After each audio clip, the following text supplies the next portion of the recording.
Vamos dar início então ao nosso encontro de estudos para o Livro dos Espíritos dessa noite. Hoje é dia 1º de novembro de 2023, uma quarta-feira, são 19 horas e 35 minutos na cidade de Jaú.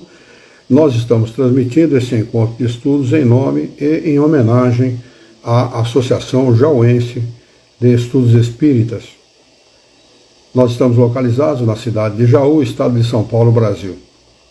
Nós estamos estudando o Livro dos Espíritos, o capítulo 3, do livro 3º, do capítulo 4 do livro 3º, Lei do Trabalho. A questão que nós vamos dar início aos nossos estudos de hoje é do número 678. A pergunta de Kardec aos Espíritos Superiores é a seguinte: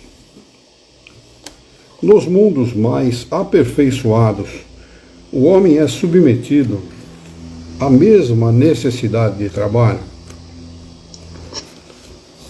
A resposta dos Espíritos Superiores a Kardec é a seguinte: a natureza do trabalho é relativa à natureza das necessidades. Quanto menos necessidades materiais, menos material é o trabalho. Mas não julgueis, por isso, que o homem permanece inativo e inútil. A ociosidade seria um suplício, em vez de ser um benefício. É pura realidade, né?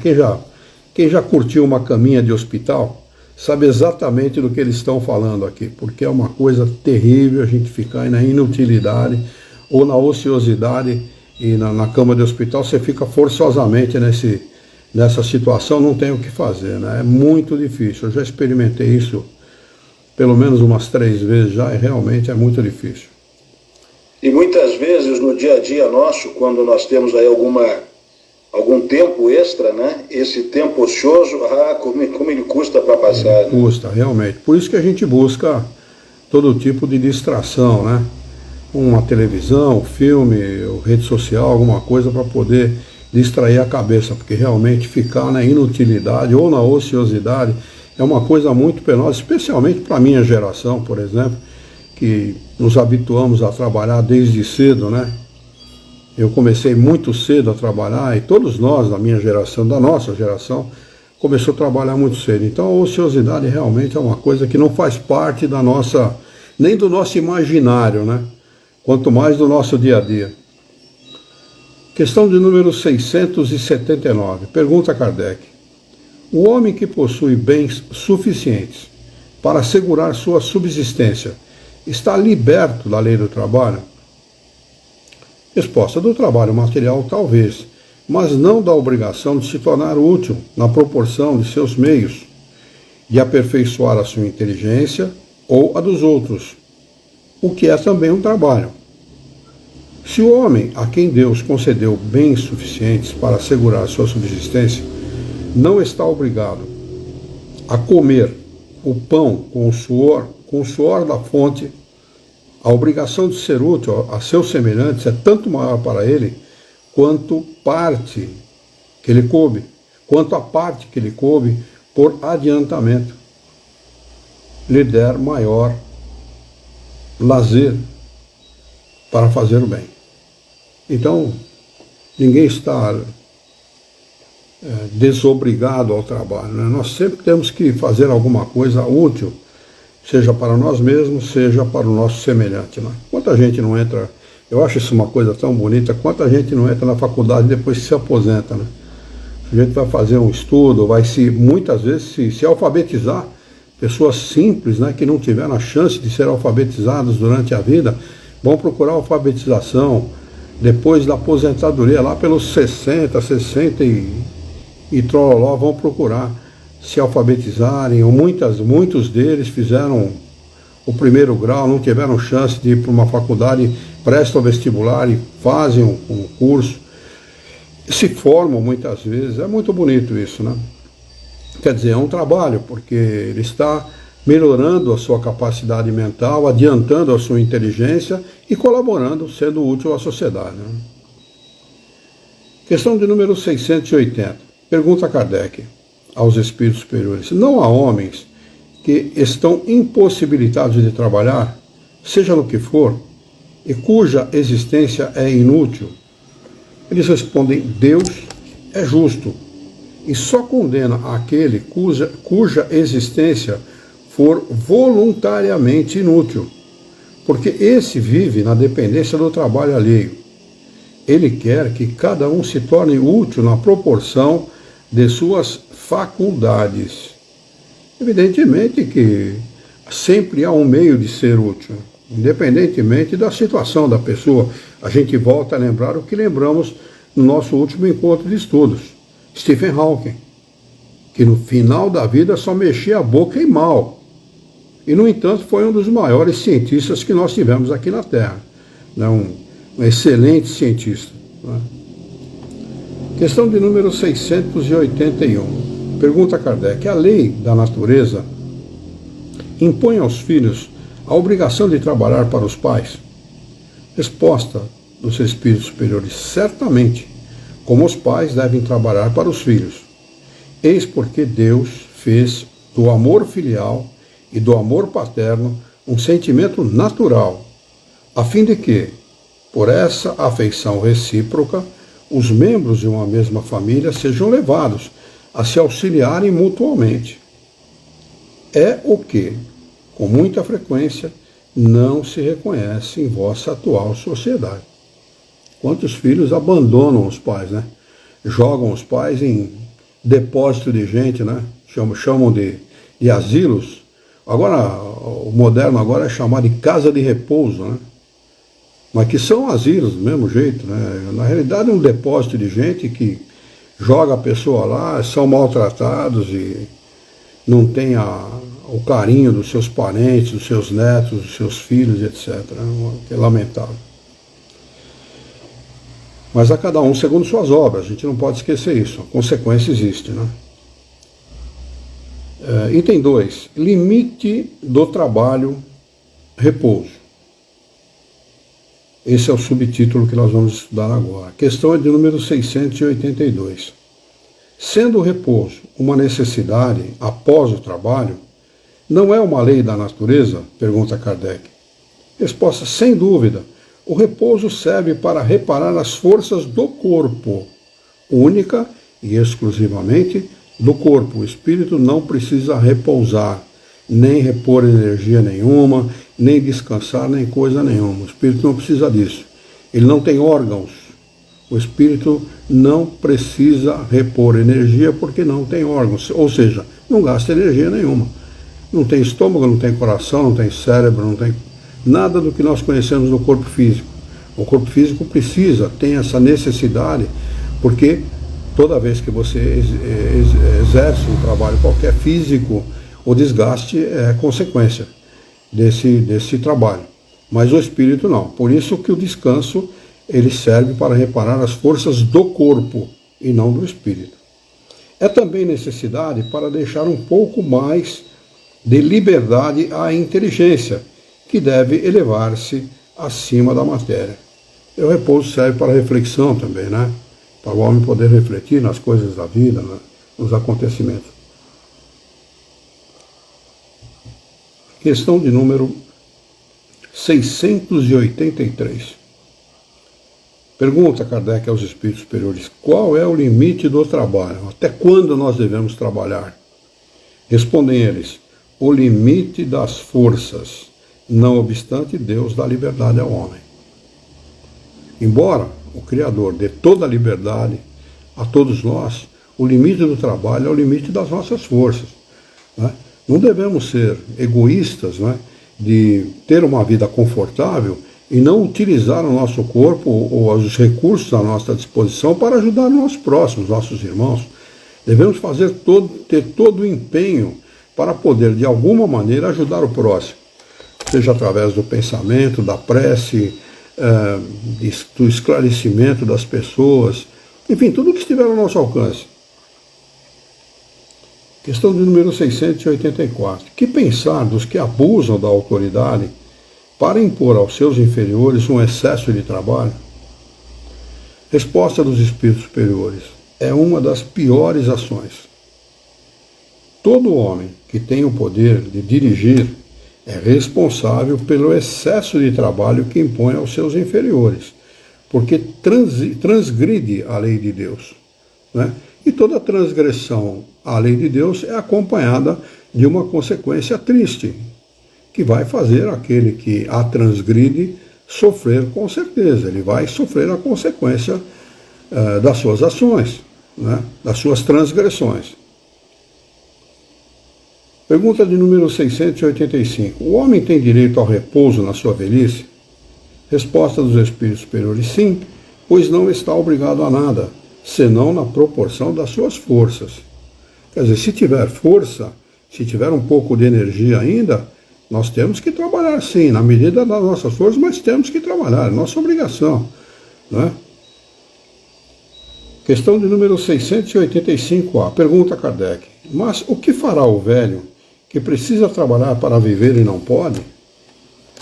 Resposta: o forte deve trabalhar para o fraco. Na falta da família, a sociedade deve ampará-lo. É a lei da caridade. Aliás, o homem está realmente aperfeiçoando cada vez mais as suas leis nesse sentido, né? Há países, por exemplo, como a Suíça, a Finlândia e vários países, né, nórdicos e outros países que têm uma previdência social que são coisas realmente invejáveis, né? Apesar que tem o erro, cometem erros, né? Dão tantos benefícios aos seus habitantes que já ouvi gente comentar que existem famílias que não trabalham há 4 gerações, porque o governo provê tudo, né? Lá o sujeito ele só tem a obrigação de ter o filho, que depois que se eu não me engano o imposto é 58% daquilo que ele ganha, mas ele não gasta com mais nada, ele não gasta com saúde, ele não gasta com escola, ele não gasta com nada, tudo o governo provê tudo aquilo que o cidadão precisa, segurança, tudo, né? Inclusive uma renda para ele depois na velhice, né? E o filho entra para a escola e ao sair da escola já tem emprego garantido. Quer dizer, eles chegaram numa sofisticação tal da sua previdência social que eles estão exagerando tanto que, segundo o comentário dessa pessoa, famílias até há 4 gerações não trabalham, né? Mas é um aperfeiçoamento dessas leis. Apesar que o homem aqui, realmente, a gente não vai encontrar perfeição em coisa nenhuma, né? Não há nada que seja perfeito nesse mundo. Mas o homem tenta aperfeiçoar e prover a necessidade daqueles que são mais fracos, né? No Brasil também, né? Quanta gente durante a pandemia não recebeu o Bolsa Família, aquele auxílio extra que foi dado para as pessoas e que salvou muita gente da fome, da miséria, etc, né? Apesar que tudo isso foi cortado agora. Kardec acrescenta a seguinte explicação: não basta dizer ao homem que ele deve trabalhar, é necessário também que o que vive do seu trabalho encontre ocupação. E isso nem sempre acontece. Quer dizer, a falta de trabalho é uma constante no mundo. Já Kardec comentando. Meados do século XIX, imagine vocês, né, já havia falta de emprego naquela época. Depois, com a população naquela época, acho que não dava 1 bilhão de pessoas no mundo inteiro. Nós estamos quase em 8. Né? Imagine agora o nível de desemprego no mundo, né? Quando a falta de trabalho se generaliza, toma as proporções de um flagelo, como a escassez. Realmente é um flagelo mesmo, né? Há comentários que no norte e nordeste do país, muitos membros de uma família vivem da aposentadoria do pai e da mãe, ou da aposentadoria de um deles de R$ 1.300 por mês. Só come porque tem aquela aposentadoria. Imaginem vocês o nível de flagelo dessas famílias, o nível de miséria, de desinformação, de falta de condições dessas pessoas. E o Brasil é pródigo nisso, né? Aliás, alimentar a miséria é a especialidade dos nossos governos, né? A ciência econômica procura o remédio no equilíbrio entre a produção, e o consumo. Mas esse equilíbrio, supondo-se que seja possível, sofrerá sempre intermitências, e durante essas fases o trabalhador tem necessidade de viver. Há um elemento que não se ponderou bastante e sem o qual as ciências econômicas não passam de teoria: a educação. Como Kardec era um pedagogo, né, um educador por excelência, né, ele sempre coloca em primeiro lugar a educação. E realmente, a educação é tudo. Né? A educação, com qualidade intelectual, com informação, o homem supera, ou ele cria elementos de superação das suas dificuldades. Ele dá um jeito, ele procura caminhos, ele encontra soluções, porque ele tem recurso intelectual para isso, ele tem informação para isso. Não é? Não a educação intelectual, mas a moral.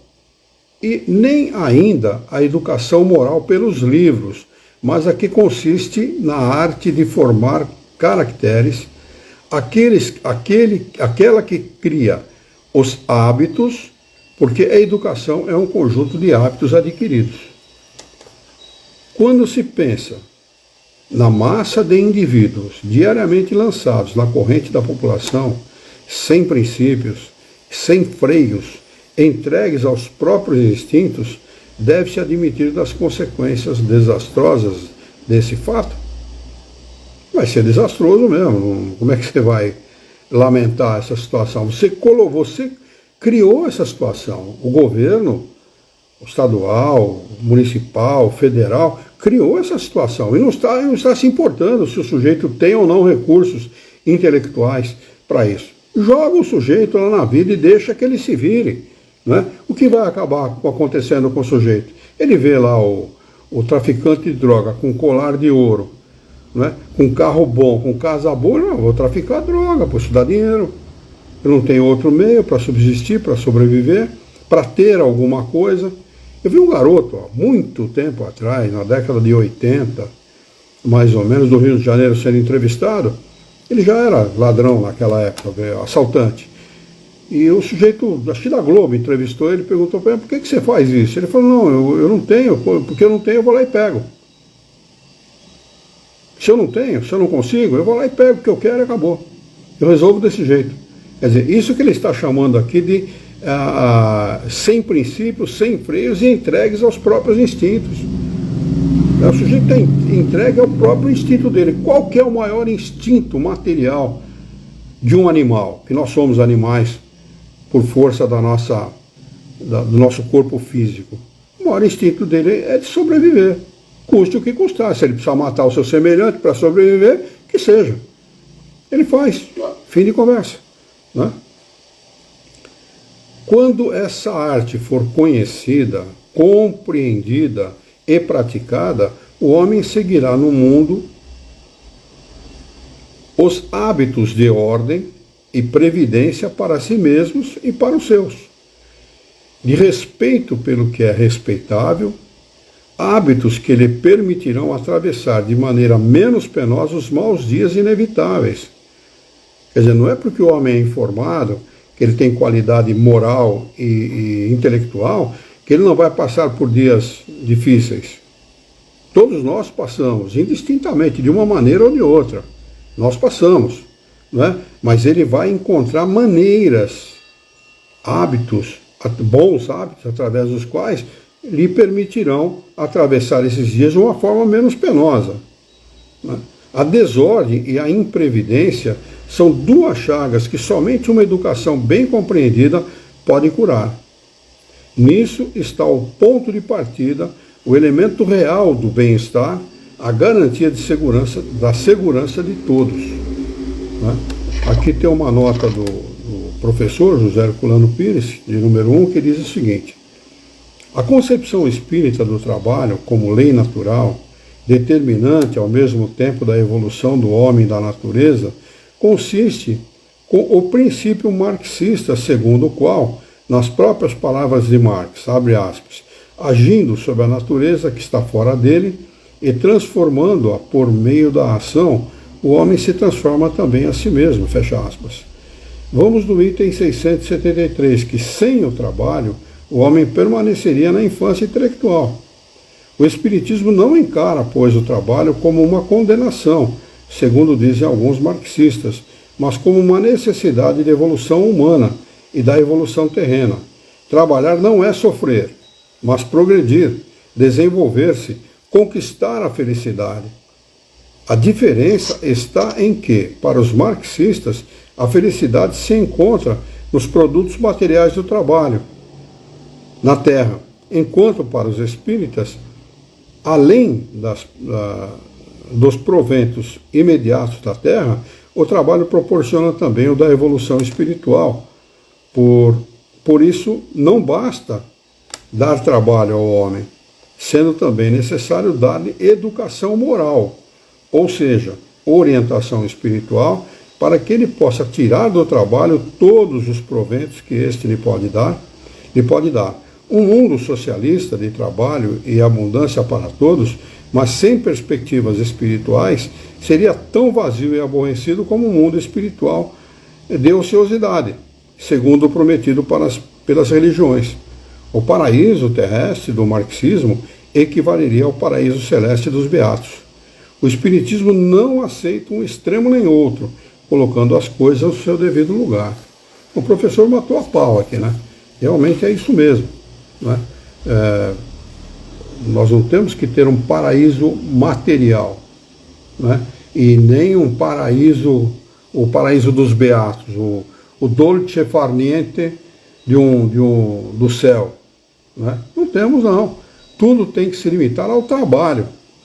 E a recompensa ela tem que ser no limite da qualidade de cada um, né? Mas se dermos condição moral, intelectual às pessoas, o sofrimento será muito menor para todos, né? E a gente sempre deve levar em consideração que a qualidade, a segurança que nós viveríamos seria muito maior. Haveria equilíbrio social. O equilíbrio social traz segurança para a sociedade, que nós não temos. Hoje em dia não há segurança nenhuma, não é? A maior segurança que nós podemos ter ainda é ficar dentro de casa. Essa é a maior segurança que se tem. Mesmo assim, alguns são invadidos na sua segurança, de uma maneira muito violenta, até pode-se dizer, não é? Com requintes de violência, não são só roubados, né? As mulheres estupradas, crianças estupradas, os homens violentados na sua integridade física, etc. Né? Por quê? Porque não há equilíbrio na sociedade. A sociedade não descobriu esse tesouro, né?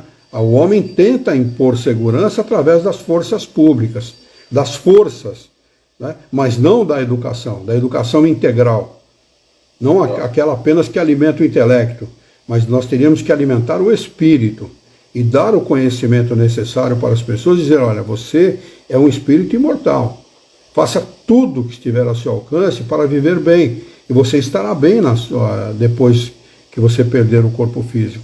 As pessoas nem nisso acreditam, né? Não se acredita na imortalidade da alma. Jesus se debateu muito a esse respeito. Aliás, o foco do ensinamento de Jesus é a imortalidade da alma, sempre foi. Basta de nós estudarmos aquilo que ele ensinou há 2000 anos atrás, o que ele vem ensinando através da doutrina espírita, né, que é a mesma coisa, só que de uma forma ampliada, clara e etc. Aqui nós vamos ver que o foco de Jesus é fazer com que o homem entenda essa realidade. Somos espíritos imortais. Reencarnaremos tantas vezes quantas forem necessárias para progredir, para alcançar uma situação evolutiva a ponto de merecer viver num mundo melhor, num mundo onde o progresso é maior. Enquanto isso, nós chafurdaremos a lama de mundos inferiores como o nosso, onde campeia solta a violência, a marginalidade, a corrupção, a indolência, enfim, todas essas coisas que nós vemos no nosso mundo. Infelizmente é isso. Mas a partir do momento em que o homem viesse a entender essa realidade, deixasse de lado as religiões e viesse a entender que a maior religião é ele mesmo, que nada é sagrado a não ser ele mesmo, a sua vida, ele vai passar a compreender, a entender que ele pode. E podendo, ele é capaz de fazer, independentemente de governo, de outros homens, etc. Ele pode fazer por isso mesmo. Por isso que ele fala aqui que o trabalho não deve ser uma coisa penosa, mas deve ser um motivo de alegria, porque o homem deve entender que através do trabalho ele está progredindo espiritualmente. Não é? A grande tristeza que a gente presencia, né, é que a estupidez humana ela é tamanha que o homem não consegue compreender qual é a força que ele tem, né, a capacidade que ele tem para enfrentar os problemas mais básicos que existem por aí. Isso deve-se à sua própria condição de inferioridade e a consequente estupidez das suas ações. Né? Exatamente. Infelizmente. Basta ver a questão da própria guerra que a gente está hoje vendo aí. Né? Infelizmente, o homem ainda não entendeu, e talvez demore muito a entender aquela afirmação de Jesus, onde ele diz, vós sois deuses. Essa afirmação, muita gente entende como uma afirmação utópica, não é? Como algo disparatado, não é? Como algo fora da realidade, mas é a pura realidade. Os homens são deuses, basta ter confiança, aquilo que nós chamamos de fé. Se tiverdes a fé do tamanho de um grão de mostarda, que é a menor semente que existe, fareis o que eu faço e muito mais, disse Jesus. Palavras dele, não são palavras minhas. Não é? E é verdade, porque o homem pode tudo. O limite é aquilo que ele se impõe. Se ele disser, não consigo, se ele levantar de manhã e dizer, nossa, mais um dia eu vou ter que enfrentar, pronto, ele morreu ali. O dia dele já foi um péssimo dia a partir daquele momento. Ele já levanta de mau humor, imprecando contra a vida, né, se desestimulando, se autodesestimulando, achando que ele não vai poder, que ele não vai vencer. E é mentira. A vitória para muitos é ter muitos bens materiais. E a vitória para aquele que conhece a realidade, essa realidade chamada sobrevivência do espírito, imortalidade da alma, não é a vitória material, não é amealhar coisas, mas sim entesourar os bens espirituais. Jesus disse que afirmou, ensinou que nós deveríamos adquirir os bens que a traça não rói, que o ladrão não rouba, não desenterra e rouba. Não é? O que ele queria dizer com isso? Não se atenha somente às coisas materiais. Quando Kardec pergunta aos espíritos qual seria a maneira pela qual o homem poderia ser feliz, eles dão uma receitinha. Há uma maneira do homem ser feliz aqui na Terra? Ele diz sim, perfeitamente. Para a vida material, a posse do necessário. Para a vida espiritual, tranquilidade de consciência e a paz de espírito. Essa é a receita dos espíritos superiores. Não é? Então, quem quer ter apenas o necessário? As pessoas não vão atrás do necessário apenas. A pessoa quer ter um carro de 400 mil reais, uma casa de 1 milhão, 1 milhão e meio, 2 milhões de reais. Né? Não se contentam apenas com o necessário. E quando conquistam aquelas coisas, veem que a felicidade dele não estava naquilo. Essa é a realidade. O pior é isso. O pior é que quando a pessoa que corre atrás do bem material e faz o que é necessário para conquistá-los, corromper, matar, enganar, mentir, enfim, todas essas ferramentas que nós conhecemos do materialista, quando ele faz isso e conquista o bem material, ele vai perceber que a felicidade não se resume àquilo. Pelo contrário, eu conquistei e não sou feliz. Eu tenho, mas não sou. Eu conquistei tudo o que eu queria, mas não conquistei a paz de espírito. Há duas coisas que são as mais importantes para que nós tenhamos felicidade neste mundo, além daquela que os Espíritos ensinam. É saúde e paz. Sem essas duas coisas, o homem jamais será feliz, jamais ele vai promover a própria evolução, promover o progresso espiritual. Para nós realizarmos as nossas tarefas deste mundo e progredir espiritualmente, nós precisamos basicamente dessas duas coisas: saúde e paz. Sem essas duas coisas, jamais nós seremos felizes, jamais nós promoveremos a própria felicidade, nem a felicidade de ninguém. Porque quem é infeliz, como é que vai promover a felicidade alheia? Quem resume a sua vida a coisas, jamais vai conseguir ter aquele alimento interior chamado paz de espírito. Não há nada mais caro, nada mais que leve o homem à felicidade do que a paz de espírito. Se ela fosse vendida por quilo, você poderia cobrar aquilo que você quisesse. Pense no número que você ia encontrar alguém que pagaria por este quilo de felicidade ou paz de espírito que você pedisse, seja qual for o valor. Porque as pessoas têm muito, mas ao mesmo tempo não tem nada, porque não tem paz de espírito. Não são capazes de deitar na cama sem tomar um sonífero, para poder aliviar a consciência, aliviar a sua agitação do dia a dia e das suas preocupações, da sua infelicidade com a família, da sua infelicidade com os empregados, da sua infelicidade com tudo aquilo que ele se relaciona no mundo. Ao passo que o caipira lá no meio da roça, né, que bate a enxadinha o dia inteiro, planta lá o seu feijão, planta o seu milho, de noite ele toma o seu cafezinho, às 6 horas da tarde, reza a sua Ave Maria, e à noite põe o seu corpo na cama e dorme a felicidade, no sono do justo, porque ele tem uma coisa chamada paz de espírito. Não é? O que não significa dizer que ele também está certo, porque nós temos que procurar sempre o nosso progresso material e intelectual. Mas ele está muito acima daquele que procurou isso de uma forma indevida. Sim. De uma forma desequilibrada. Muito bem.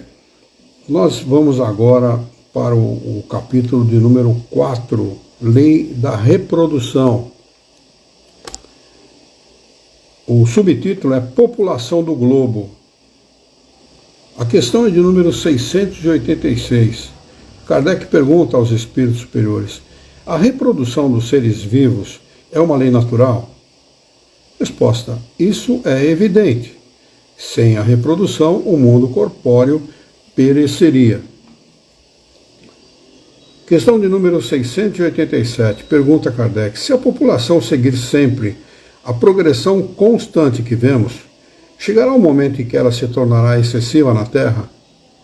Para alguns materialistas, que de forma estúpida e burra pensam o contrário, eles respondem não. Deus a isso provê, mantendo sempre o equilíbrio. Isso é uma realidade tão grande, é tão veemente essa realidade no nosso mundo, que há não muito tempo atrás, o Mato Grosso não produzia absolutamente nada. Absolutamente nada. Aí veio o ministro da Agricultura, tá? Se eu não me falha a memória, Alisson Paulinelli, e desenvolveu técnicas que levou o nosso país a ser um dos maiores produtores de alimento hoje em dia. Olha o que é o Mato Grosso hoje, produz de tudo. Nós somos os maiores exportadores de soja do mundo, um dos maiores exportadores de carne, um dos maiores exportadores de trigo. Não fosse esse governo que aí está, seríamos este ano o maior produtor, um dos maiores produtores de trigo do mundo. E nós somos importadores ainda de trigo, tendo a terra produtiva que nós temos. Não é? Então é uma inverdade que o homem tem que fazer, esses materialistas, a filosofia deles, é fazer com que se diminua a população do mundo, porque senão não vai ter alimento para todo mundo. Isso é uma mentira muito grande. Isso é uma perversidade que estão fazendo com o homem. Perversidade, não tem outro nome. Não é? Então, falácia, né? Falácia, totalmente. Isso é um discurso estúpido, né? É um discurso de quem não acredita em Deus, de quem acredita somente na matéria. Por isso que nós, há pouco comentamos, o homem precisa entender esta realidade, a realidade da sobrevivência da alma, da imortalidade da alma. Porque enquanto ele for materialista e acreditar apenas naquilo que ele pode ver, pesar e medir, a matéria, nós vamos ver um mundo como nós estamos vendo aí. O que não é verdade, eles respondem não, Deus a isso proverá, mantendo sempre o equilíbrio. Ele nada faz de inútil. O homem que só vê um ângulo do quadro da natureza não pode julgar da harmonia do conjunto. É a pura realidade. Há não muito tempo atrás, a Inglaterra, por exemplo, no início do século XX, final do século XIX, não permitia que aqueles que trabalhassem na roça fossem alfabetizados, para manter a pessoa na roça, produzindo alimento. Que eles temiam que se a pessoa se alfabetizasse, fosse para a cidade, nós não íamos ter alimento suficiente. E era voz corrente, no meu tempo de infância, que as pessoas estavam, o êxodo rural era muito grande. E em pouco tempo não haveria quem iria produzir alimentos para todos. E o que nós vemos hoje? Um avanço tecnológico imenso, máquinas que são capazes de plantar e colher sem ninguém conduzindo aquela máquina. Ela é conduzida por computador, ela planta e colhe sozinha, né? E um avanço na produção imenso. A produção hoje, em relação ao tempo que eu estou falando, década de 70, eu não sei, eu não tenho os números, mas eu acredito que a gente pode, pelo menos, centuplicar a produção daquela época com a produção de hoje. E naquela época eu ouvi muitas, eu prestava atenção, eu ouvi muitas vezes as pessoas dizerem isso. Não, faltará alimento, porque o êxodo rural está muito grande. As pessoas estão vindo para a cidade, né, estão abandonando a produção rural, e nós em pouquíssimo tempo não teremos o que comer. E, no entanto, a gente vê que aconteceu exatamente o inverso. Porque o homem sempre encontra uma maneira de solucionar as suas necessidades prementes. E não há necessidade mais premente que a alimentação. Não é? Apesar que política pública tem muito a ver com isso, né? No Norte e Nordeste está se jogando cebola fora, batata fora, porque não compensa vender, não há mercado para isso e o preço está tão irrisório que para o produtor não compensa jogar fora do que vender. Olha o absurdo que uma má política pública pode levar o produtor a fazer. Isso é um absurdo, né? Se privilegia produtores do exterior em relação ao leite, por exemplo. A gente está vendo essa política ser aplicada em detrimento do nosso produtor.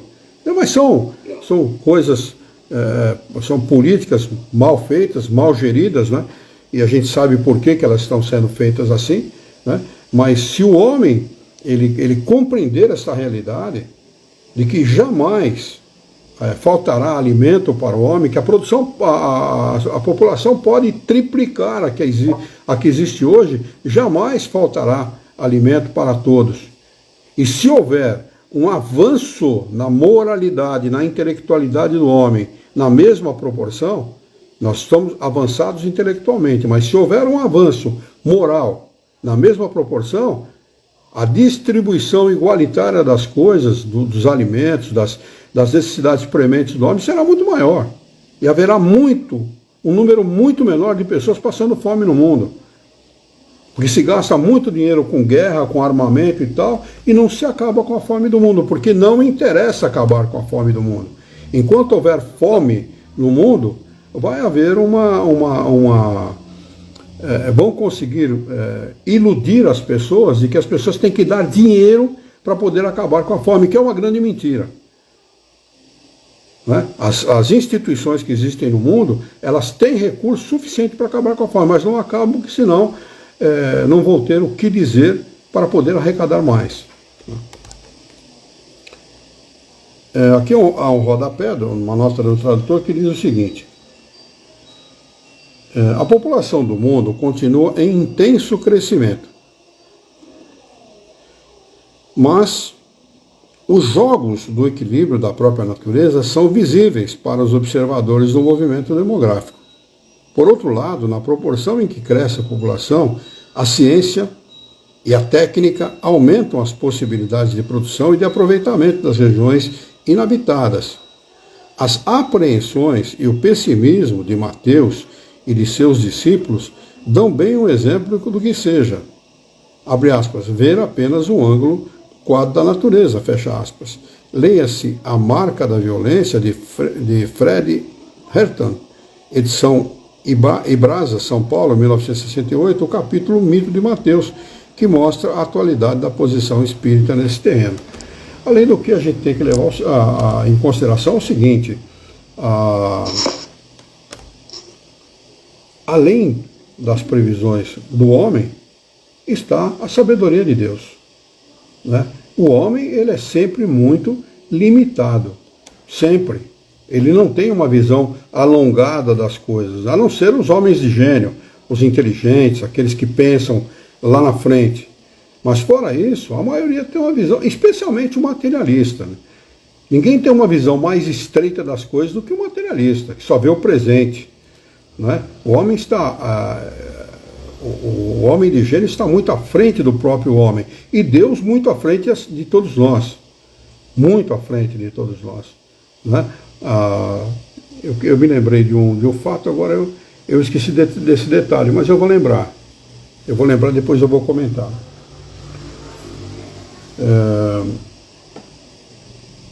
Questão de número 688.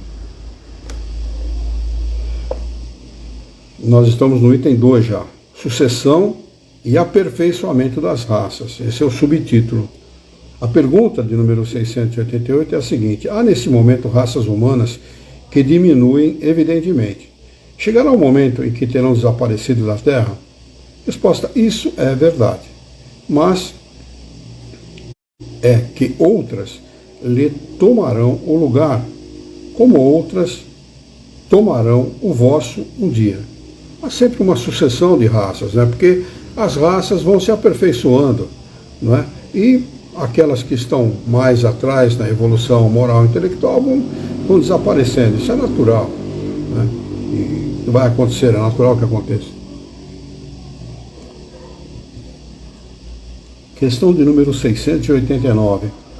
Os homens de hoje são uma nova criação ou os descendentes aperfeiçoados dos seres primitivos? Pergunta Kardec. Resposta: são os mesmos espíritos que voltaram para se aperfeiçoarem em novos corpos, mas que ainda estão longe da perfeição. Assim, a raça humana atual, que, por seu crescimento, tende a invadir toda a Terra e substituir as raças que se extinguem, terá também o seu período de decrescimento e extinção.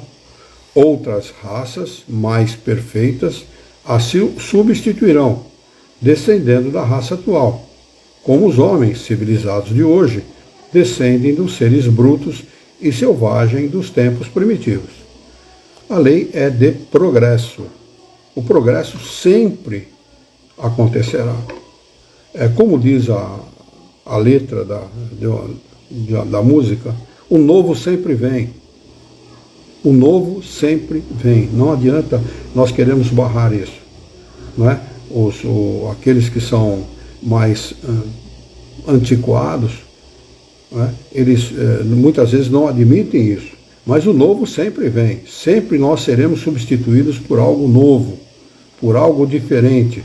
E no meio dessa aparente balbúrdia, esse aparente desequilíbrio, está a lei do progresso.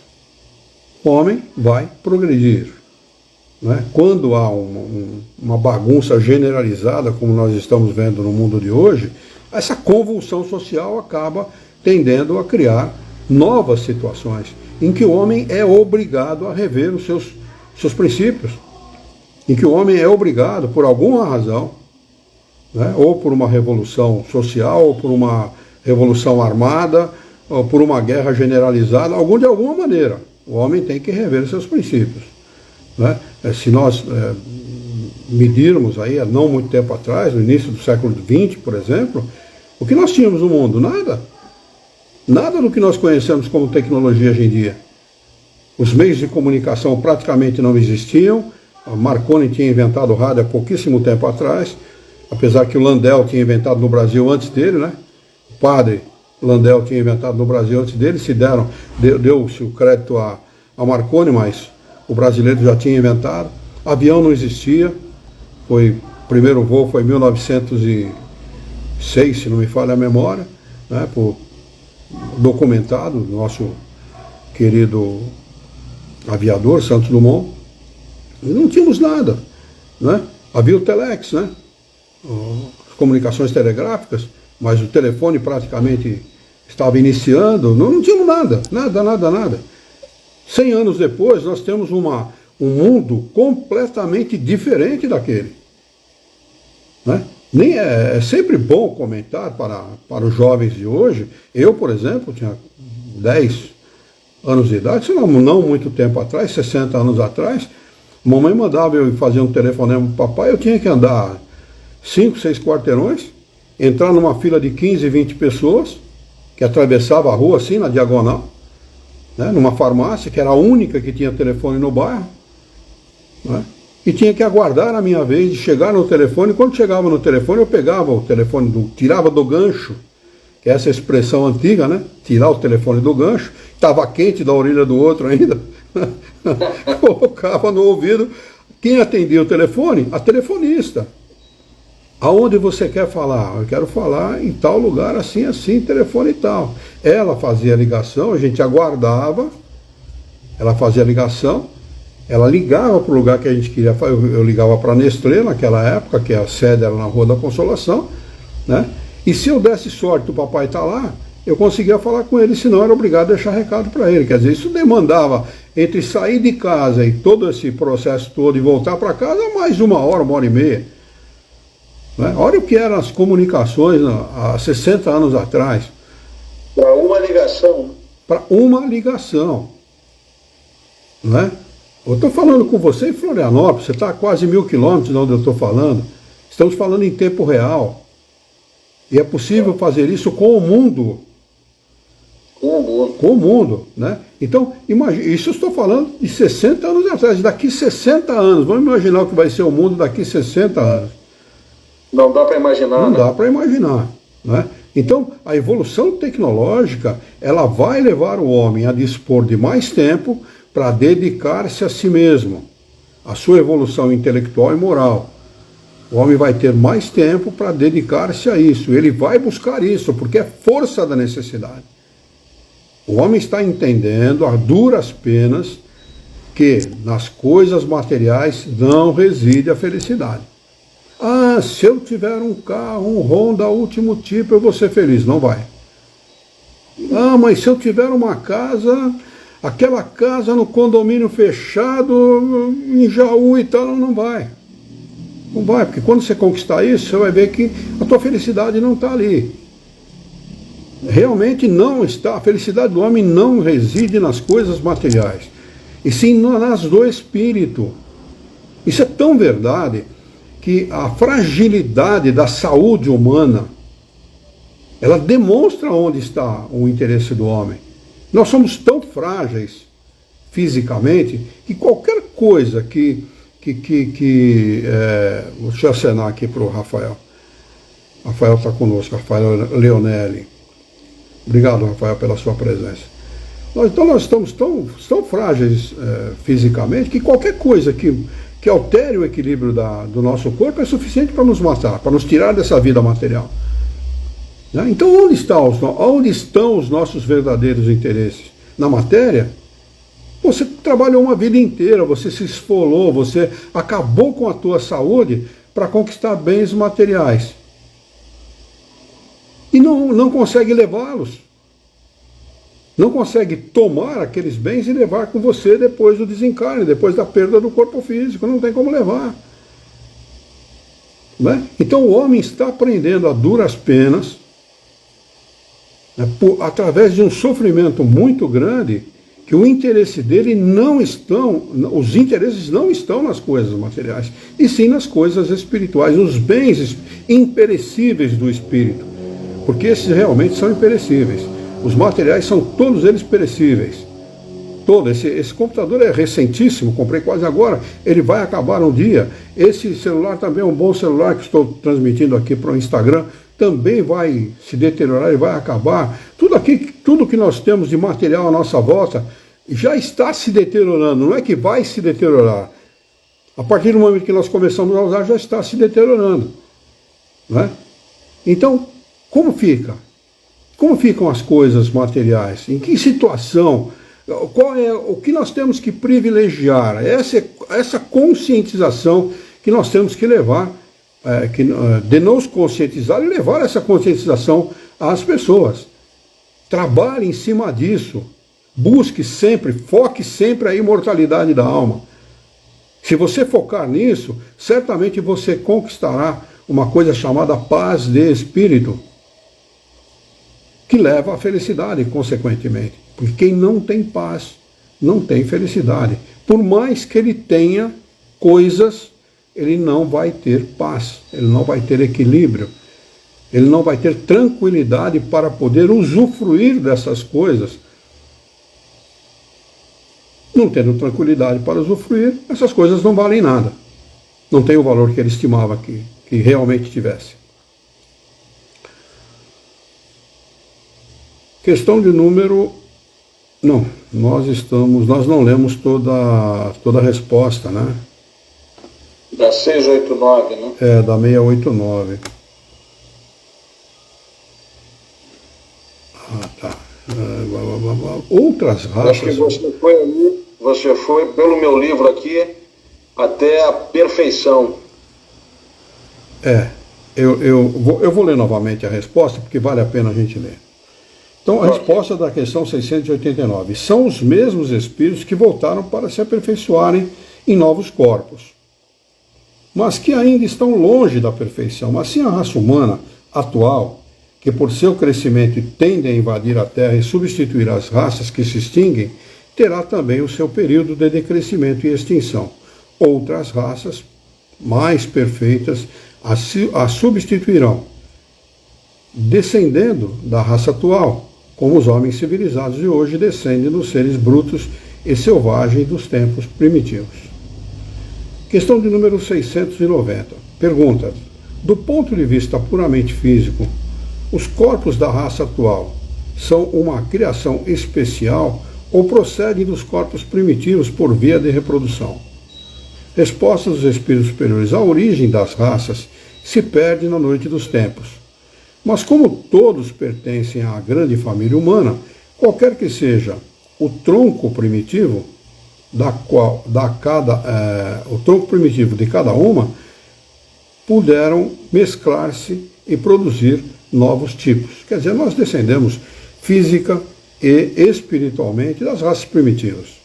Não tem como negar isso. Aliás, as ciências que estudam isso são claras em afirmar aquilo que os espíritos estão afirmando aqui, né? Questão de número 691. Qual é, pergunta Kardec, do ponto de vista físico, o caráter distintivo e dominante das raças primitivas? O caráter distintivo e dominante, eles respondem: desenvolvimento da força bruta em detrimento da intelectual. Atualmente, dá-se o contrário. O homem faz mais pela inteligência do que pela força física. Ele está falando isso em meados do século XIX. Se Kardec presenciasse o que o homem fez com a inteligência no século XX e no século XXI, ele ficaria estupefato.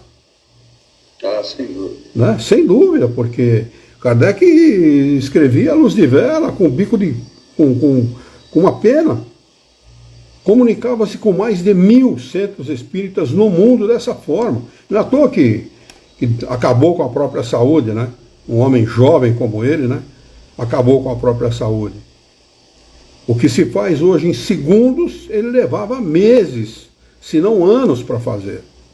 Não é? Você imagina o controle Você imagina o controle universal que ele fez com a tecnologia de hoje. É isso. É isso. Por isso que é inconcebível aqueles que conhecem doutrina espírita verdadeiramente, não estou falando dos campeões de audiência aí que falam em nome de colônias espirituais e aerobus. Aliás, inventaram os aerobus, rapaz. Que coisa linda, velho.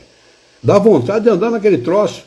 Bonito, moderno, envidraçado. Cada um vai para uma colônia diferente. Eu não estou falando desses caras que vivem... São aerodinâmicos, inclusive. São, muito aerodinâmicos. Eu estou falando de doutrina espírita.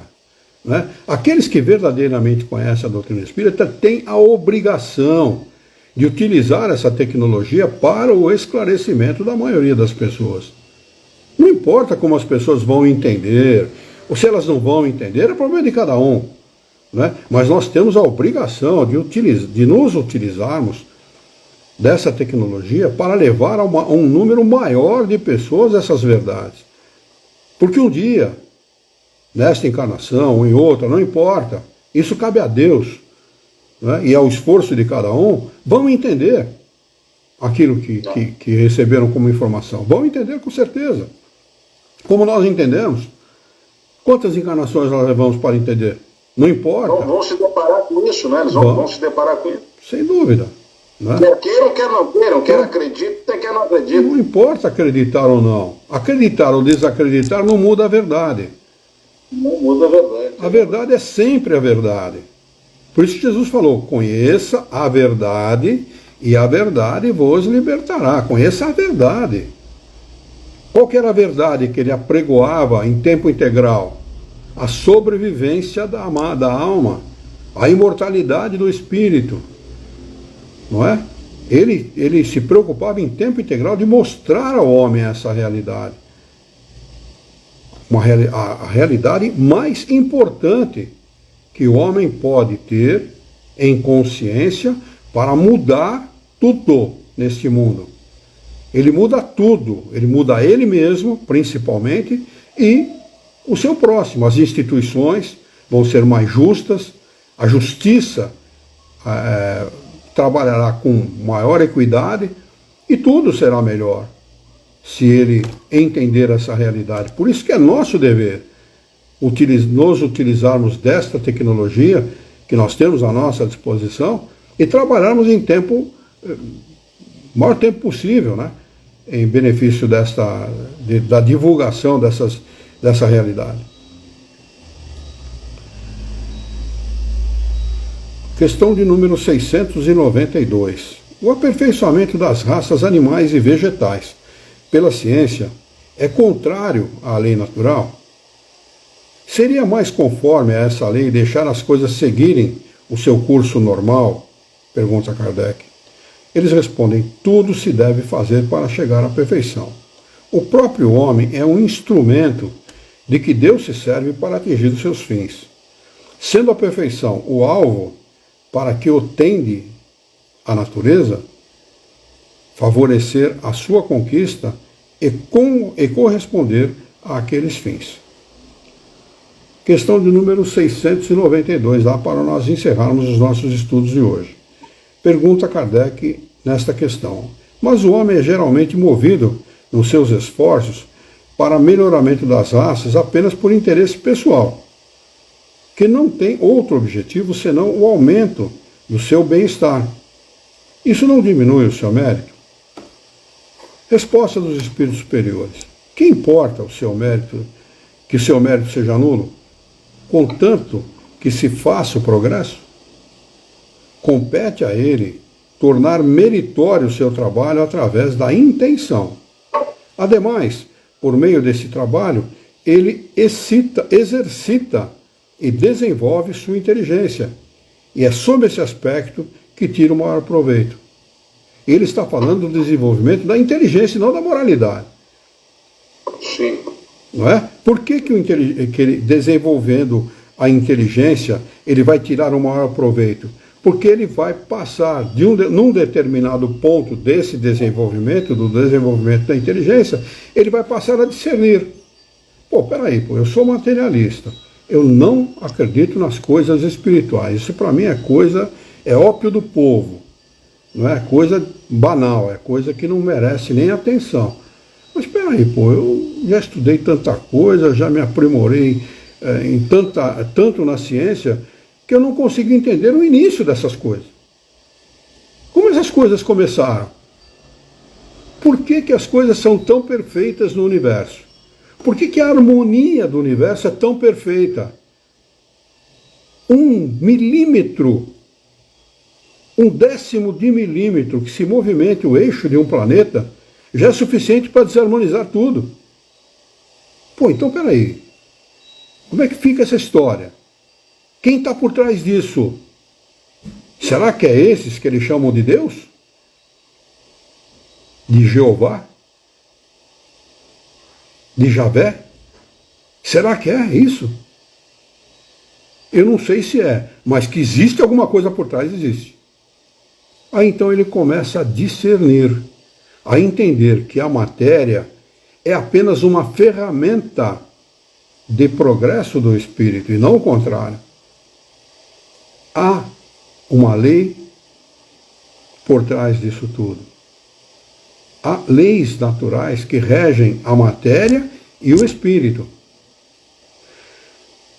E ele vai acabar se dobrando à evidência, porque o homem inteligente, se realmente ele for inteligente, se não for egoísta, estúpido, que todo egoísta é estúpido, não é?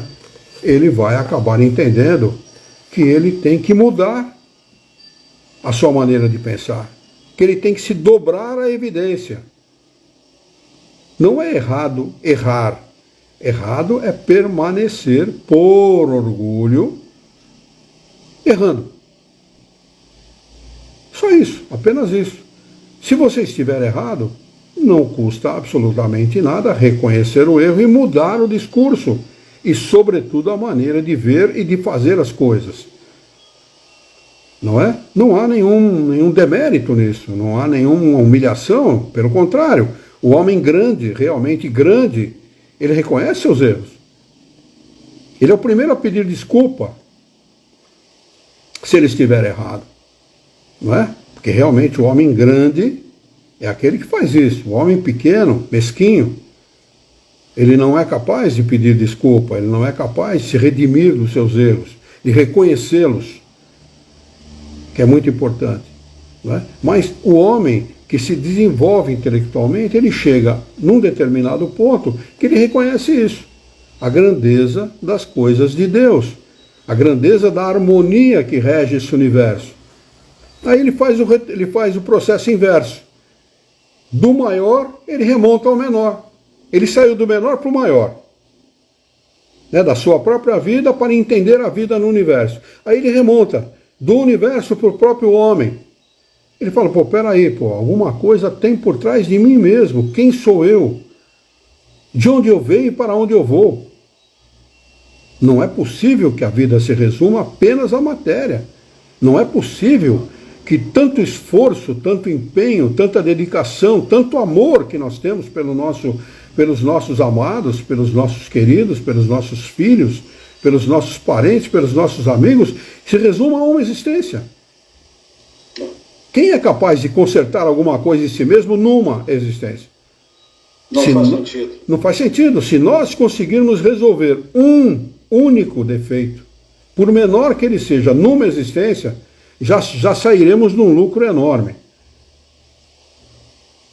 Aí você tem a mentira, a vilania, a desonestidade, a corrupção, uma infinita de outras que nós temos que resolver. E uma existência não será suficiente, muito menos para resolver uma, que dirá todas elas.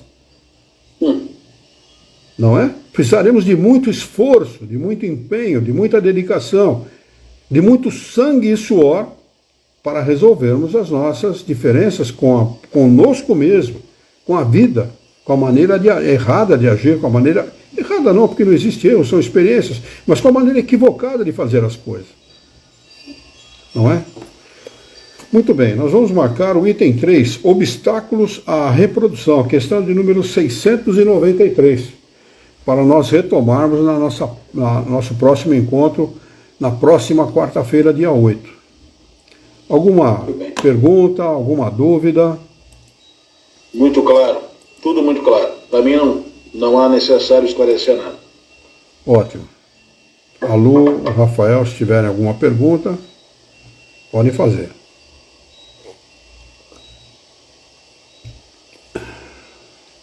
Muito bem, vamos fazer a nossa prece de encerramento. Vamos elevar o nosso pensamento, mentalizar a figura excelsa e amiga de Jesus, nosso mestre, modelo e guia da humanidade, e juntos com Jesus vamos nos dirigir ao Criador, ao Senhor da vida, fonte inesgotável de paz, de amor, de bondade, de misericórdia e justiça, para agradecê-lo muito pela oportunidade de aqui estarmos reunidos em seu nome, para discutirmos as questões propostas pelo Livro dos Espíritos dessa noite. Queira a vossa bondade, o vosso amor, que tenhamos bom ânimo, coragem, determinação, ideias renovadas, alegria de viver e muito entusiasmo, para que nós possamos trabalhar, sermos úteis à sociedade em que vivemos e desta forma dignificar a vida. Dá-nos ainda, Senhor, a força e a coragem para que nós possamos orientar a própria existência por um profundo e sincero respeito pelo nosso próximo. Em Teu nome, em nome de Jesus, em nome dos bons espíritos, em nome do nosso diretor espiritual e de sua equipe, nós declaramos encerrado o nosso encontro de estudos dessa noite, e que assim seja.